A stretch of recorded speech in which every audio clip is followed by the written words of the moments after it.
Previously on Bollockz. Moley? Morning. Moley! I've got Matthew Patterson next to me. He's a Geordie lad, South African Geordie lad. Born in South Joburg, went back to Newcastle, played 25 games under Sir Bobby Robson, went to Norwich. He then came back here to Sundowns, Bafana and Wits, who are now second. So all your chatting today must have some... There'll be an interesting chat to be had about Newcastle to beat Spurs. I'm worried that Matthew Patterson didn't show enough confidence in his tune, in his Geordie lads.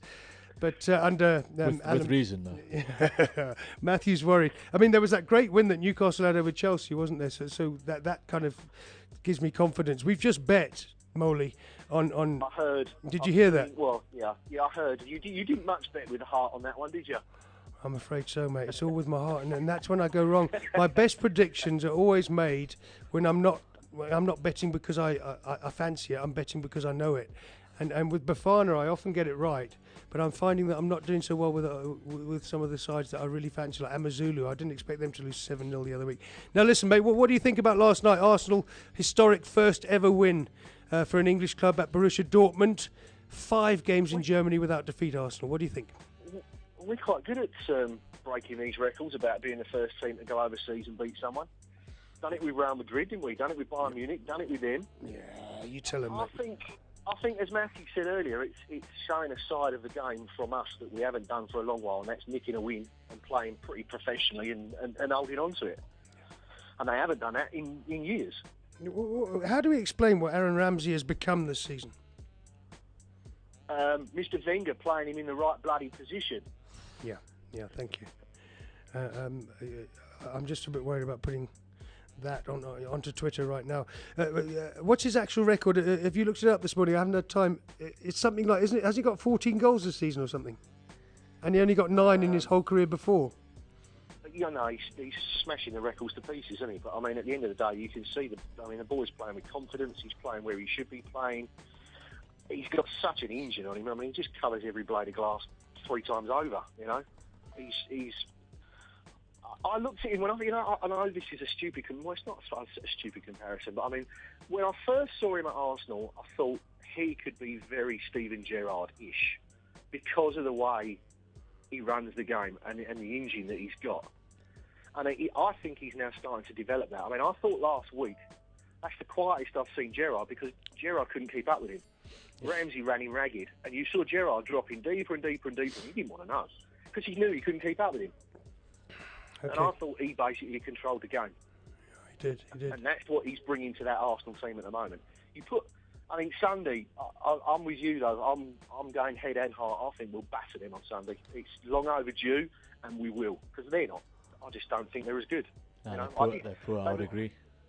They were the worst Man United side to win the league ever last year, and everybody still thinks they're great, and they're not. They're not. I mean, they're going to be up to all their old tricks. The grass will be long and the pitch will be wide. Hope so, I mate. still think we'll go there and win. And I think Theo, if Flamini's fit and Theo's on the bench, that'll give us an option that we've not had as well for a couple of weeks, and that will have a difference as well. Great, but I just think we'll go up there and outplay them. Finished. They can't compete with that midfield. Mate, I love it. I mean, obviously, you know, you and I are gooners. Matthew's not, but Matthew agreeing with you next to me here that Man United aren't quite the force that they were. And even when they won the title in their final season under Sir Alex Ferguson, they weren't magnificent, were they? Not at all. No, they were workmanlike, and he got something out of him that last season that they were just that bit better than everybody else. But it wasn't. They weren't spectacular, were they? They just got the results.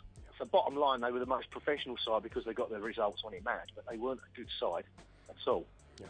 I don't think so. Anyway. Right, take me through Newcastle Spurs then, and why we could hope that Newcastle might win. Because what scares the bloody life out of me, I'm looking at Leon Petzer here, Thumper Pigeon on Twitter saying, thanks guys, let's make some money. And I've put 500 rand on Newcastle to beat Spurs. And Matthew Patterson, a former Geordie lad who played 25 games for Newcastle, he's looking a bit dubious about it. What you should have done was looked at Palace, Norwich and Fulham and seen who they're playing and gone and lumped on the 3 teams that are playing them, I reckon. Yeah, poor old Palace. Yeah, I know. And didn't Sunderland get a win last night? I feel for Norwich, I think. Yeah, I feel for Norwich as well. The 7-0 last week against Man City was just frightening, wasn't it? Listen, Well, they play decent football. I like them, but decent football doesn't win you football matches at the moment, does it? You know? Didn't Sunderland beat Am I going mad here? Didn't Sunderland beat Southampton last night? The new form side. In the middle of all the European stuff, I suddenly saw 2 late goals for Sunderland, who would obviously be Newcastle's great rivals, and all that kind of stuff. But that would have pushed them up the table a little bit, wouldn't it? Was that a Premier League game, was it? I think it was. Yeah, I'm just checking it now. Listen, mate. Well, what did you think about the rest of the European action, Molly? Hand on heart, I only watched us, to be honest, and then I went and enjoyed a nice couple of bottles of wine. So I didn't really watch anyone else. It wasn't unexpected. When I had a friend of mine that said to me, "Oh bloody hell, we can't beat Dortmund at home," and I went, "Yeah, but you know us, we'll go over there and win." Yeah. And I said that 3 weeks ago. I said we will go to Dortmund and win because it's the kind of thing nobody expects us to do. But the way we're playing, don't rule it out. I think if Matthew's a bit worried about Newcastle, I think he should be, because the problem with them is, again, you never know what side of the bed they're going to get out of. They turn up and they play well, or they're absolute diabolical, aren't they? Yeah, it's one or the other at the moment. I mean, second half against Chelsea, they were a different class, and they dominated second half and put Chelsea in their place. But it's away from home, they're different. It's a different story, So they struggle, especially in London. Yeah. Okay. I didn't think they played bad against Man City in the Capital One Cup, to be fair to them. They've done well. For 90 minutes, they've done well. They held them until extra time, didn't they? That game last night, Molly, Sunderland, an amazing 2-1 win over form side in the surprise side, Southampton. That was a Capital One 4th round game, a Capital One Cup. Right. Sunderland 2-1 Southampton last night. That was the other result we looked at. Mate, just going through the groups, going through the European groups, all the usual suspects look like they're going to make it. Real Madrid, the 2-2 draw with Juventus leaves Juventus in quite a difficult position. Messi scoring twice. They're in trouble, aren't they? Yeah, Juventus are in big trouble. In fact, the most likely Italian side to go through would be Napoli in Arsenal's group, because Napoli beat Marseille last night. And it now comes down to a scrap, I think, between Napoli and BVB Dortmund to get through in that group. Yeah. Well, we beat Marseille, and then we're in the pound seat, because then we know what we've got to do with Napoli, depending on the Napoli Dortmund game, which is also going to be very, very big now. Can Napoli go to Dortmund and get a result? I mean, I was saying last night, because Chelsea gave Schalke another good seeing to, that the Premier League is reviving slightly against the magnificent Bundesliga, but of course you've got Bayern Munich top, walking their group completely. Yep. Yeah. All right, Molly. Well, it's good to have you back on air again, mate. I know you've been underground for a couple of weeks. I think we might even have time to get Rob Shepherd as well to finish the programme off. But Molly, let's keep a close eye on Sunday. The big game is taking place at exactly the same time at the African Champions League. Orlando Pirates at Al Ahly on Sunday at 6 o'clock. Arsenal Man United also at 6 o'clock on Sunday. Score prediction, please, Molly. You can't go without giving us an exact score prediction for Arsenal Man United. What do you think? 2-1 or 3-1 Arsenal. Good. That's what we want to hear, mate. Let's see what happens. Obviously, this country is... I'm sure you found, Matthew Patterson, that this country is filled with Man United fans, much like parts of London. Especially one on television that thinks Man United has got 24 decent players. Did you hear that last night? Now that's utter bollocks, mate. I was watching that. I wanted to throw things at the screen, but we won't go into that. We won't go into no names named. Yeah, great stuff, Molly. I will see you soon. Sorry I missed the brandy tasting last night. I was busy on a golf course. Great stuff, mate. See you soon. Nice one. Take it easy. Thanks, Molly. Bye. Always good to talk to. What I'm hoping now, Comfort, is that we can go straight to Rob Shepherd. He's the Daily Mail's grapevine columnist in England. He's a man who knows his football backwards. We'll have another little chat about European and English football this week. Not forgetting that the big game this weekend isn't about Europe. It's about Africa. It's about going to Cairo, going to this tiny 30,000 stadium. It's a bit like, I don't know if you guys have been into the Caledonian Stadium in Pretoria lately, or the old Rand Stadium, a bit of a ramshackle stadium. They're not going to the Cairo National Stadium, which holds 70,000. They're going to Cairo at a time when Morsi, the rightful president of Egypt, is on the stand. Mark Fish was asking me to talk non-football earlier. I will say this. What the Egyptians have done to Morsi is unforgivable, unthinkable that the democratic president of Egypt should be held on trial in fear of his life when he was voted into power a year ago. It's ridiculous, and that's why the streets of Cairo are a dangerous place. That's why Ghana don't want to play their return World Cup leg. They don't want to play their return World Cup leg in Cairo, and yet Orlando Pirates left at 7 o'clock last night. Roger Desar took his brave Pirates. They've survived. Well, mate, where have they survived so far? I was trying to think of it. The Comoros. Then where was it? It was Zambia, the Zambian champions. How they got through that one. That was a big win. TP Mazembe, we will never know how bad it was there. Lucky Lakwati sent off for nothing. 2 penalties saved by Senzo Mayiwa. We weren't allowed to watch the TV coverage. I got the TV coverage that day on a mobile phone from one of my friends and realised that African football is much more difficult than European football. Believe me. Arsenal winning the Champions League, yeah, that's one thing. But Orlando Pirates winning the African Champions League, that's entirely another. You're taking on the entire Francophile North African kind of power block. You're taking on referees that have one eye and one arm, and all kinds of things going on. But Orlando Pirates now just one step. 1-2 draw would do it on Sunday for Orlando Pirates. The problem I have at the moment is that Comfort Kessler has disappeared underneath the desk. And he's back, and we're going to try and get to Rob Shepherd to round off the show. Matthew Patterson, I said at the start of the season that Brian Joffe and Bidvest have put a lot of money into Gavin Hunt's Wits side this season, you being one of them, Matthew Booth being another, Monique Joseph's another. Who's going to win the PSL this year, mate? Yeah, I mean, listen, we in there with a shot. I think Sundowns scoring a late winner last night. I think we were there for the winner of the first quarter. I think, and if Sundowns didn't clinch that last minute, I think we were there. So it shows our intentions, and it shows that we in there with a shout. And I think come end of the season, I think we'll be there amongst it. I think. Well, that's what I was saying that all the time. Then you guys had a couple of bad ones. The Platinum Stars semi-finals were particularly painful. Rob Shepherd, is that you? It is. Rob Shepherd, Neal Collins on Bollockz.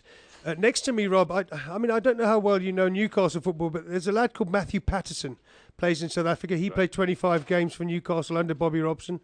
He came out here, played internationally for us, and he's now playing at Bidvest Wits, our second best side at the moment out in this country. So I'm particularly interested, Rob, as the grapevine columnist on the Daily Mail, a man with his finger on the pulse in England. What chance do Newcastle have of overcoming Spurs on Sunday? Oh, well, I think they've got every chance of overcoming him, particularly after last weekend's performance against Chelsea. Hot and cold Newcastle at the moment. They've got definite talent in the side. Remy's been scoring goals up front. When they're organised, they can defend pretty well as well. Spurs, not quite what people were predicting. Still suffering from the lack of a bit of magic creation. It's also known as Gareth Bale. Those 7 players have come in. It rarely works, does it? It always looks good on paper. Sell 1 player, buy 7. We can have a super team. Usually that's not the case, and perhaps they ought to have been a little bit more selective. I thought they had Tottenham had the basis of a strong team last season, obviously with Bale adding the extra. Why did they sell 2 or 3 players who were very much part of the fabric of that to bring 3 or 4, in fact they brought 7 in, but why they could have brought 3 players of top absolute quality just to sort of sprinkle the stardust to what they'd already had and replace Bale, but they're finding their way, and they're still in a good position, but in big matches they've failed to sort of really open up teams. Matthew? Yeah, if I can chip in there, Neil, I think what exactly he's hit the nail on the head there. I think Spurs they're struggling at the moment. Obviously got a new look team, and they're trying to find their way, I think, in the Premier League. But the sign of a good team is when things aren't going your way necessarily, but you're still there up amongst it. Come the league, and they're up there. And with a couple of wins, and they're right amongst it up at the top. And I think obviously the players they've signed, it looks like we're looking at the league table there. They need a win, and they're right up there amongst it. But with the players they've signed, fans especially, they want to see immediate success, and they're not really getting it at the moment. But what puzzles me, especially at home, they seem to play just a one up top, I think, and that's Soldado up top, and he seems very isolated at times, and he seems to be struggling with the pace of the Premier League, and that's something that stood out for me. But and also I don't know what's happened to the lad Eriksson, but he looked a top player when he first came in, but I agree.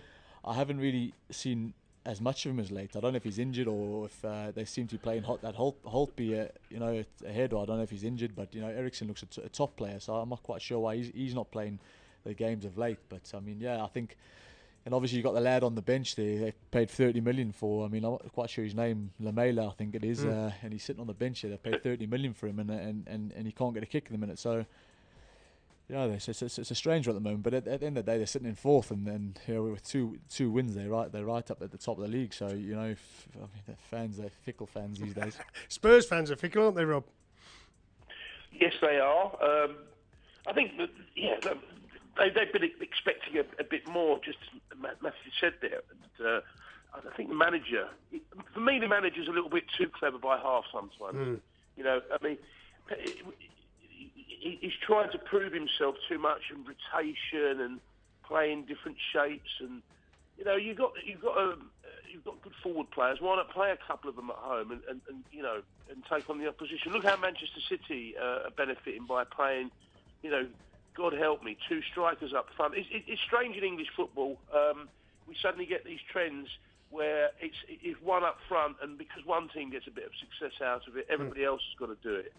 And you sometimes you have to pick your shapes and your tactics and your formation based on your strengths and what you've got. Arsenal have got good attacking players, yet they only play one up front. Manchester City have been playing two up front in Europe as well, and they're getting the benefit. Liverpool have done the same. Not every Arsenal are different because they haven't actually got really two proper out-and-out strikers that can play together, so they play in a different way. I think Spurs fans are frustrated for exactly the points that's been made there.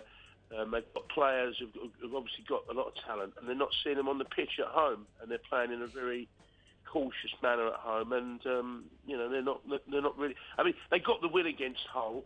That was rather fortunate. The Everton draw probably puts Tottenham into perspective at the moment. But I take the point. They are still there or thereabouts. So a couple of wins would put them right up there in the mix. But I don't see them going all the way and taking the title this season. Mate, I've got to say it's quite nice to have. What's interesting is that Matthew is one of the few Newcastle players that doesn't speak French, and we're in a situation where I look at Newcastle with that Joe Kinnear appointment. Still, I mean, I'm 5,000 miles away from this, but if I'd been on the Sunday Mirror or one of the places where I used to work, the Joe Kinnear appointment would still be reverberating around the back pages because it was such a strange appointment. Can you explain to us why this happened? Why was Joe put up there? What's Ashton thinking? And the fact of the matter is, Joe is a friend of Mike Ashley, who drinks in the same pub as him. Yeah, thank you. The Orange Tree in Mill Hill. If you wish to pop by there at any point in the near future, Joe's been around. I know a couple of Newcastle fans who would like to pop in. Yeah. I mean, I've known Joe a long time. I don't think it's the right position and the right role for him. If Ashley wanted a sounding board that somebody trusted, he could have easily employed Joe on a much quieter basis. Joe's still, just because Joe's getting on a bit, it doesn't mean he can't see football. The game's still played with a round ball. I think the goals are still the same size and the pitches are roughly the same size. But obviously the personnel have changed, and he in terms of being in the role, he's not the right person for that, and I do think it's rather embarrassing. I mean, you spoke about your time at the Sunday Mirror, Neal. Last Sunday, I think it was the Mirror, perhaps the People. I don't know if you saw the story, but Joe went to scout a player. He went down to a match at Peterborough, and he saw a young lad. A young lad that was on loan at Peterborough. Yeah, and he said he tried to sign him up. And they found out he was actually on loan from Newcastle. Joe Kinnear goes all the way down to Peterborough, says, I like that lad, let's sign him, and he was already a Newcastle player. That is what I'm talking about. I used to work on the People on the Sunday Mirror. I'd be leaping into this story every week. I can't stand it when people like Joe Kinnear, we've got some in South Africa as well, these football directors, these friends of the chairman get it makes me so angry, Rob. We had another one at... Sorry, go on, Matty. Sorry, man.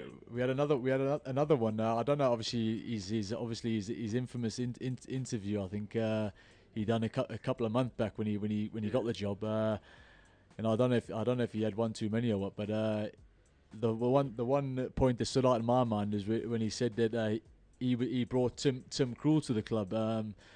And obviously, I remember coming through the ranks at Newcastle, and I grew up with Tim, and we came through the ranks together. And I mean, Joe Kinnear was never seen at that point. So, it's a strange one. It is a strange one. I have to say it wasn't Peterborough, it was Birmingham. I've just remembered that. Oh, right, okay. But I mean, Joe had his time at Wimbledon. He's out of the game a bit too long, and it is the wrong position. It's embarrassing. Although, of course, the great Bobby Robson, who you'd know, Matthew, famously during the 1980s, he was never particularly good at names himself. And in the 1986 World Cup finals, when he was England manager, he came down for breakfast, got out of a lift, and the England captain, Bobby, was just getting in the lift, and so Brian Robson, and Bobby said, "Morning, Bobby," and Brian looked at him and says, "No, I am Brian, you're Bobby." Remember those days, Rob? Listen, Rob, we've run out of time. Great to talk to you. It's great that you talk to us every week. Let's see if we can do it again next week with a little bit more time. Absolutely. Thanks, Shep. Okay, mate. Cheers. Cheers, mate. Cheers. See you. Matthew Patterson, thank you. No problem. Thanks, man. Comfort, Maz. Great stuff. This has been Bollockz. 2 hours of solid football again next Thursday from 9 o'clock. And by then, Orlando Pirates could be African champions. Arsenal could be 112 points clear if they beat Man United, and Newcastle will beat Spurs. And everyone will be happy because topadds.com will have made about 4,000 rand for Wings of Change. Great stuff. Visual Radio. Weekdays from 3 p.m. to 6 p.m. Central African Time. Radio like you've never seen it before. Balls.co.za